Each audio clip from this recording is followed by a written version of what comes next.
Hello. Welcome to the Storytime English channel. How to understand English without translation teaches readers to think and feel in English naturally without relying on word-for-word translation. It helps build confidence, improve understanding, and enjoy learning through real connection rather than memorization. This story inspires patience, motivation, and a deeper way to experience language. How to understand English without translation. Part 1: The beginning of understanding.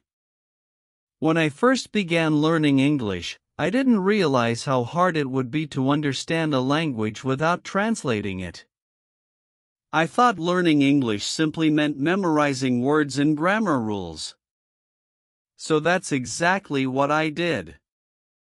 I spent hours reading vocabulary lists, repeating words, and practicing tenses. But when I actually listened to English on TV, in songs, or in class, everything sounded like one long, endless sound. My brain couldn't keep up. I tried to translate every single word into my own language, and by the time I finished translating one sentence, I had already missed the next three. It was exhausting. I felt like I was always chasing meaning but never catching it. Every English lesson made me feel smaller, slower, and more distant from fluency. I admired people who could listen and respond instantly in English, without stopping to translate. I wanted to be like them, but I didn't understand how they could think so fast. My mind always needed that extra step: English to my language, then back again, like a translator that never rested. The more I depended on translation, the heavier my thoughts became. It was like trying to run with a heavy backpack on. I could move forward, but I could never go fast. English felt unnatural, mechanical, like solving a math problem rather than speaking a language.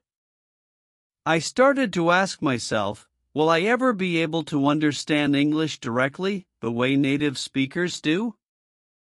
Then one day, something shifted. I was watching a short video about traveling abroad. The video was in English, and normally I would have turned on subtitles right away. But this time, I decided to do something different. I turned them off. At first, it was uncomfortable. The sentences came and went like waves, too fast and too full. I didn't understand every word, but I focused on the speaker's tone, gestures, and expressions.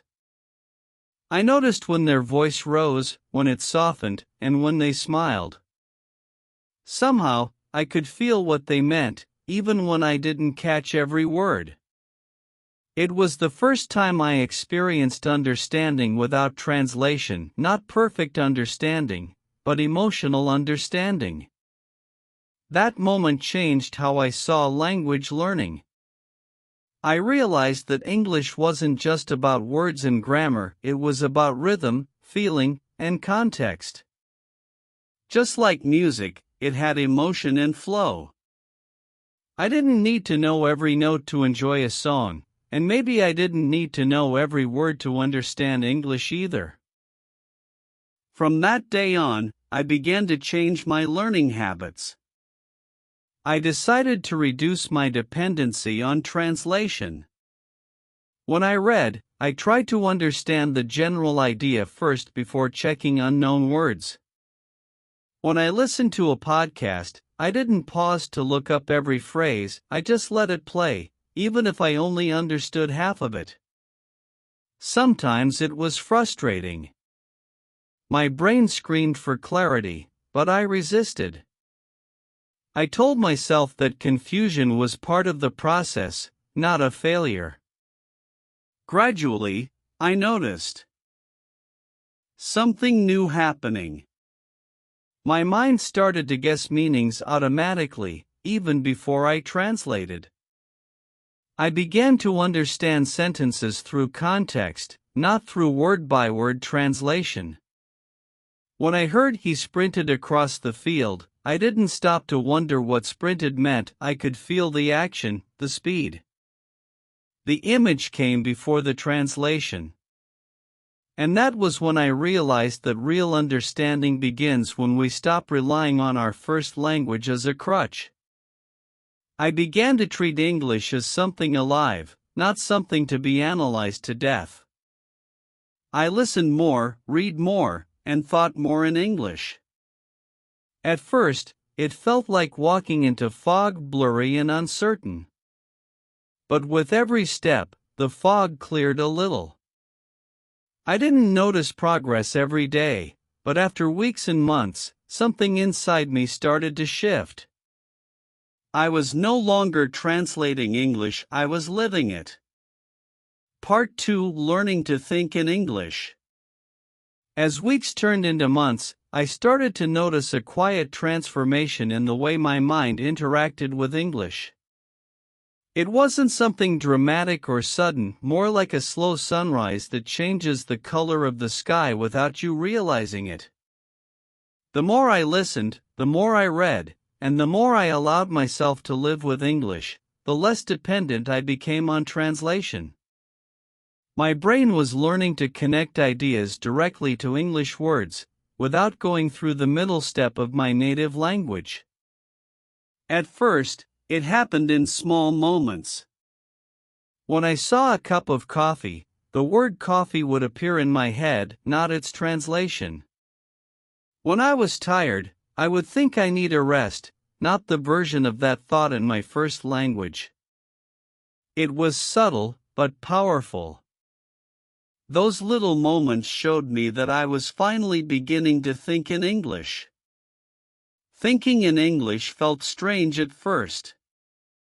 It was like being in a dream where everything looks familiar but sounds different.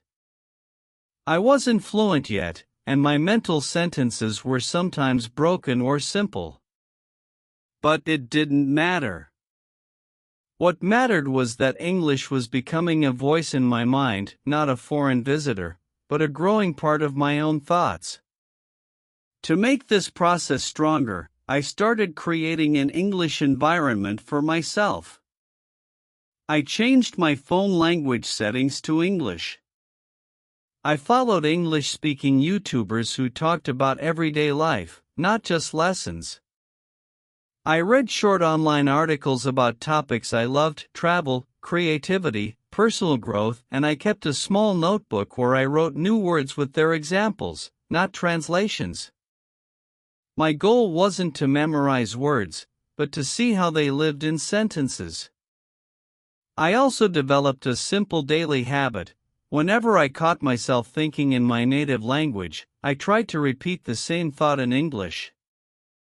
If I was walking and thought, "The weather is nice today," I would say it quietly in English.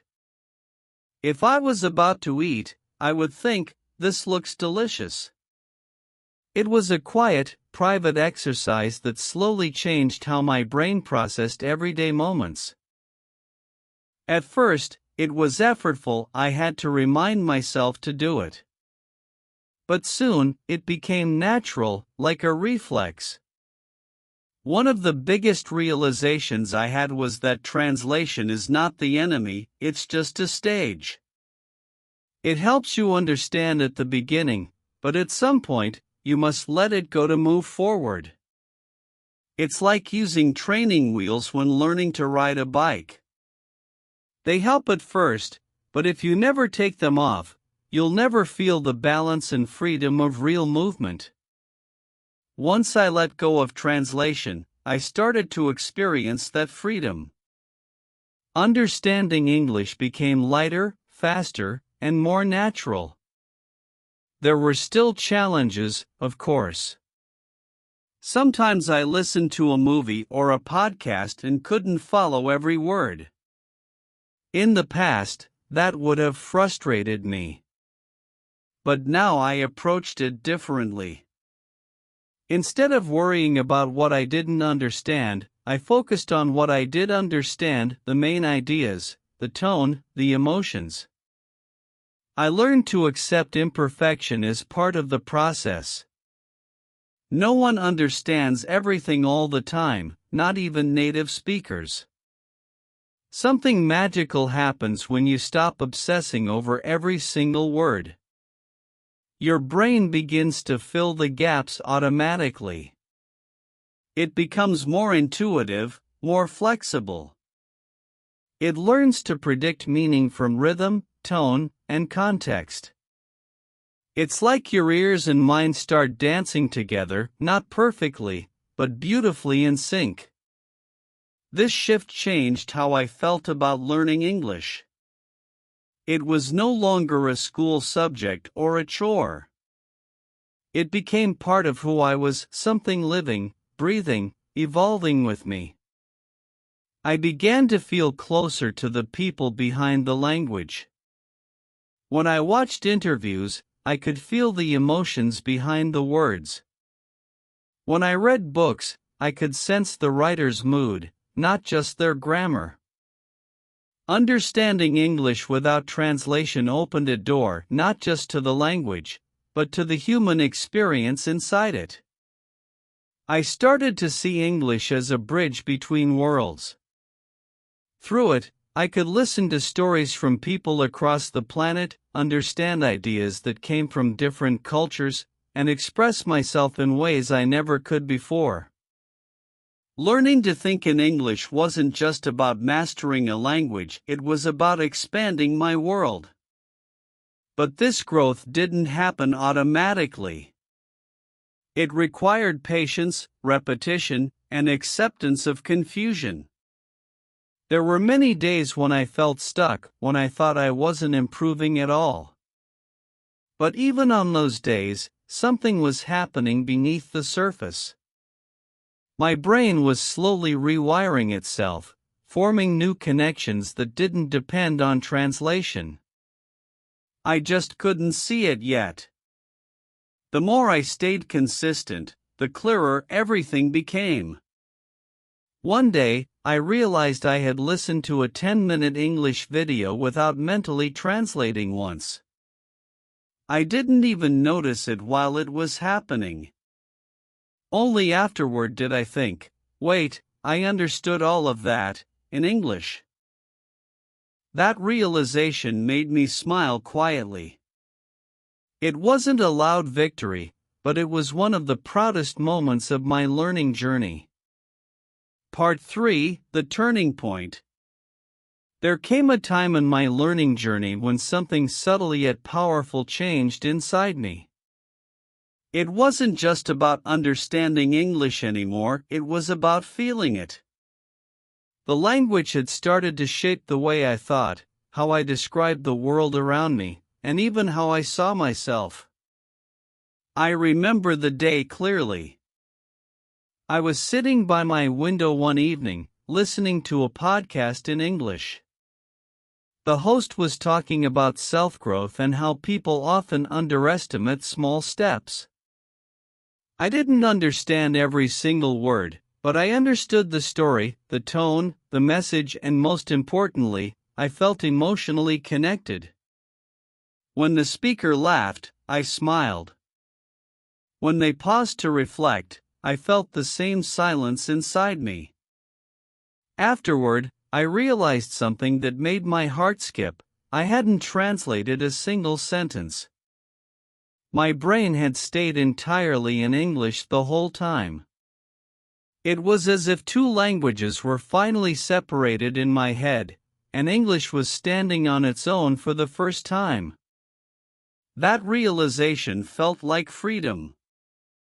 For so long, translation had been a bridge I couldn't cross without. But bridges are meant to be temporary, to connect one side to another. Once you reach the other side, you don't need to stand in the middle anymore. That evening, I felt like I had finally crossed that bridge. The next days, I started to notice small but important differences in how I interacted with English. When I watched movies, I no longer tried to catch every word, I just let the dialogue flow naturally, trusting that my brain would follow. When I read, I stopped worrying about understanding everything. I focused on meaning, emotion, and imagery instead of perfection. I realized that fluency isn't about knowing everything, it's about not being afraid of what you don't know.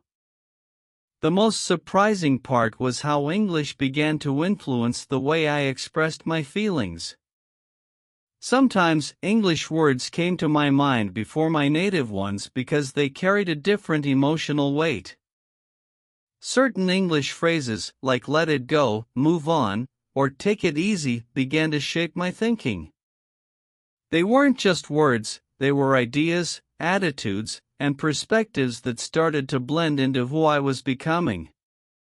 I realized that language learning isn't just about words. It's about absorbing a new way of seeing life. Every language carries its own rhythm of thought, its own philosophy of emotion. When you start understanding without translation, you're not only learning to communicate differently, you're learning to think differently. There was also a strange kind of peace in this process. When I stopped forcing translation, learning English became lighter, calmer, and even joyful. Before, I had been chasing understanding, trying to control it, but now I was simply allowing it to happen. I learned to trust my brain more. I realized that the human mind is incredible at finding meaning, even when things aren't clear. That trust grew with every new experience. Sometimes I would listen to English songs and feel the meaning even before I fully understood the lyrics. Other times, I would read a quote or a paragraph and find myself reflecting deeply, not as a learner, but as a person. English had become a mirror through which I could see myself from a different angle, a softer, wiser version of me who had learned patience, curiosity, and openness. Of course, there were still moments of frustration. There were days when my mind felt tired, when I couldn't find the right words or understand a fast conversation. But instead of giving up, I reminded myself that even native speakers misunderstand each other sometimes. Perfection is not the goal, communication is. The more I accepted imperfection, the freer I felt. Slowly, English stopped feeling like something I was learning, and started feeling like something I was living with. It became part of my daily rhythm, in my thoughts, in my emotions, in the way I understood people. When I thought about my future, I imagined it in English. When I felt motivated or sad, I often found the words to describe it in English first. That's when I realized understanding without translation is not just a skill, it's a transformation. It changes how you think, how you listen, and how you feel about the world. It teaches you patience, because it takes time. It teaches you courage, because you have to live with uncertainty. And it teaches you humility, because you realize that understanding is not about being perfect, but about being open. Looking back, I saw how far I had come. I remembered the days when I used to pause after every sentence, translating word by word, frustrated and tired. I remembered the feeling of being lost in English conversations. And then I compared it to how I felt now, calm, confident, able to follow meaning naturally. The difference wasn't just in my language skills, it was in my mindset. I had learned to trust the process, to be comfortable with not knowing, and to enjoy discovery instead of fearing confusion. That, I think, is what understanding without translation really means. It's not about abandoning your first language, it's about letting English stand beside it, as its own independent world, one that you can step into anytime you want. Part 4: Living Through English. After years of learning, practicing, and struggling, I realized that English was no longer something outside of me. It had quietly become part of my inner world. I didn't notice when it happened. It was slow, gentle, like water shaping stone. But one day, I understood. I was no longer learning English, I was living it. Living through English means more than speaking or listening. It means experiencing thoughts, feelings, and memories through another language's lens. It's when you read a line from a book and it touches you not because you translated it, but because you felt it directly. It's when you hear someone laugh in English and your own smile appears naturally, as if your heart understood before your mind did. There is something incredibly beautiful about this stage of learning when English stops being a subject and becomes a part of your identity. It doesn't replace your native language, instead, it adds another dimension to who you are. You begin to carry two voices inside you, both true, both yours. One speaks in the language of your childhood, the other in the language of your discovery. And together, they help you understand life more deeply. I often think about how much my relationship with English has taught me not just about words, but about patience, resilience, and curiosity. When I first started, I was impatient.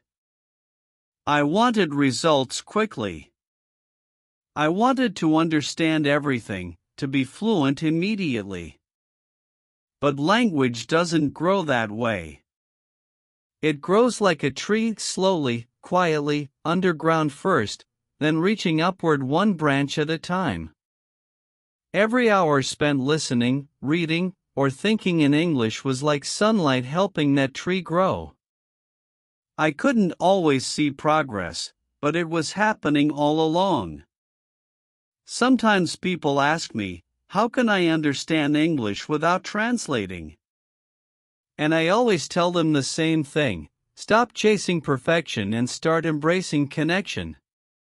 When you listen to someone speak, focus on the feeling, the story, the energy, not just the words. When you read, try to imagine the world the author is painting instead of worrying about every single meaning. When you think, let the language flow naturally, even if it's simple. Understanding comes not from control, but from comfort. To reach that comfort, you must spend time with English, real, human time. Surround yourself with it the way you would with a friend. Listen to voices that inspire you. Read things that move you. Think, write, and even dream in it. Don't treat it like homework, treat it like a journey. A journey without translation isn't one without mistakes, it's one without fear of mistakes. The more I lived with English, the more I noticed its quiet influence in my life. It began to change how I observed the world.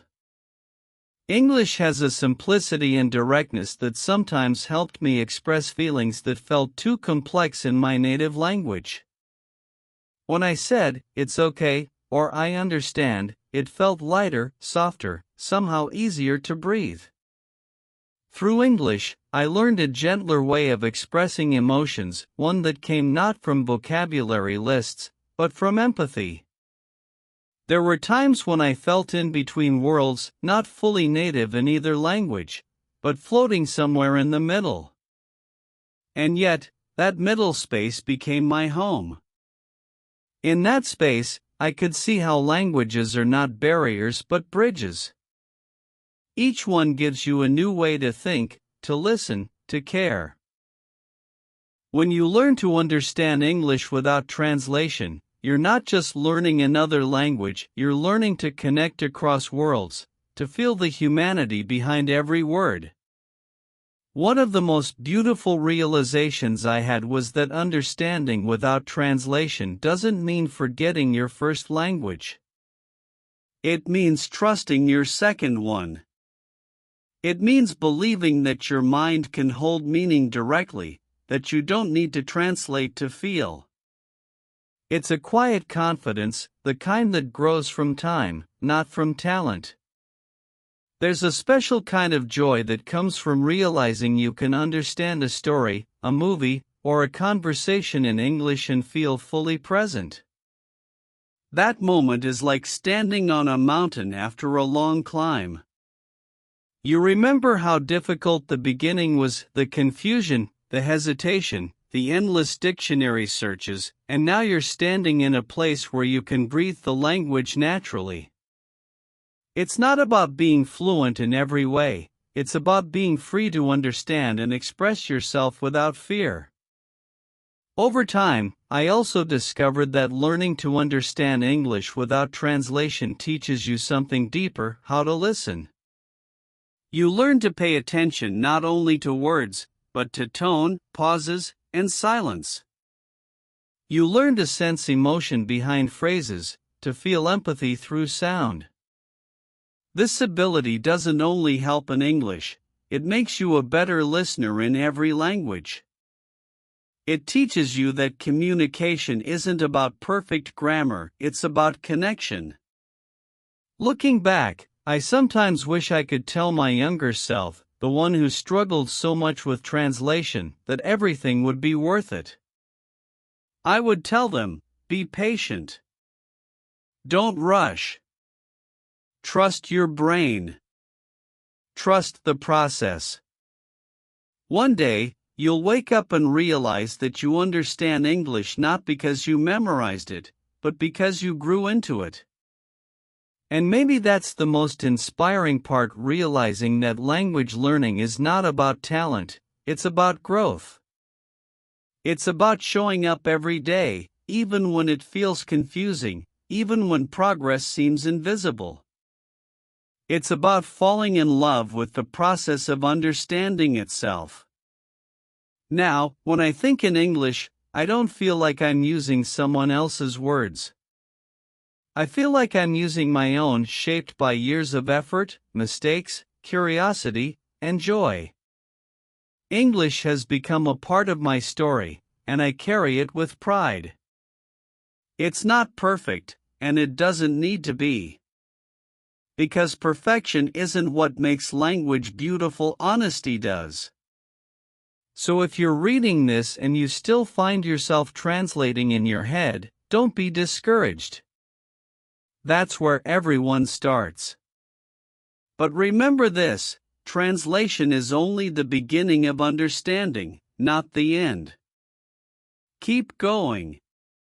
Keep listening, reading, thinking, and feeling in English. The day will come when you realize you no longer need to translate, not because you forced it, but because your heart has already learned to understand. And when that day comes, you'll smile quietly to yourself, because you'll know you've reached a place beyond translation, a place where English is no longer a foreign language, but a part of who you are.